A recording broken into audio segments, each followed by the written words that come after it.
মাননীয় প্রধানমন্ত্রী আর তার বোন শেখ রেহেনা $2.63 বিলিয়ন বিদেশে পাচার করেছে, সেগুলোর কথা বাজেট বক্তৃতায় মাননীয় অর্থমন্ত্রী আপনি উল্লেখ করেন নাই। আপনি আজকে বাংলাদেশে দুর্নীতি কিভাবে দমন করবেন সেটার কথা বলেন নাই। কোত্থেকে করবেন? 4 মাসে এখনো পর্যন্ত দুর্নীতি দমন কমিশন আপনারা প্রতিষ্ঠা করতে পারলেন না, বরং দুর্নীতিতে যে বাজেট ছিল এখনো সেটা আপনারা কমিয়ে দিয়েছেন।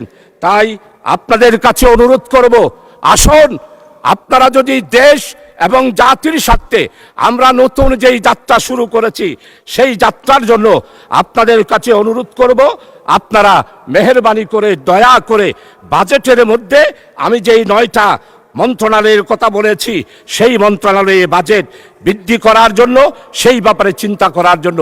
মানে স্পিকার, পুলিশ শুধু বলতেছে আইনশৃঙ্খলা, পুলিশের মধ্যে এখনো পর্যন্ত আপনারা 14,000 শূন্য পথে পুলিশ দেওয়ার কথা বলেছেন।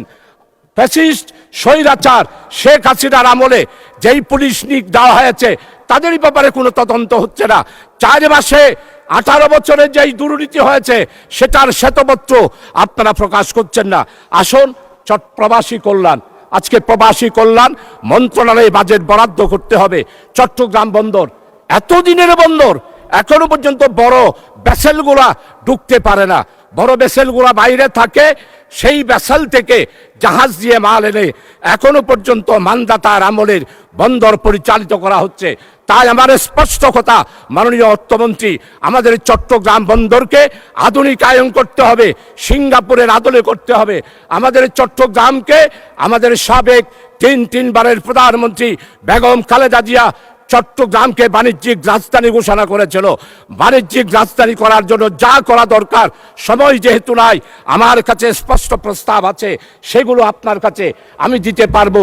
এরপরে কর সংশোধন করার জন্য জাতীয় রাজস্ব বোর্ড যেই সংস্কার পরামর্শ কমিটি আন্টোরিয়াম গভর্নমেন্টের আমলে দিয়েছে, মাননীয় অর্থমন্ত্রীর কাছে আমি সেটা পেশ করব। আপনি সেই অনুসারে আমাদের জাতীয় রাজস্ব বোর্ডকে সাজানোর চেষ্টা করবেন।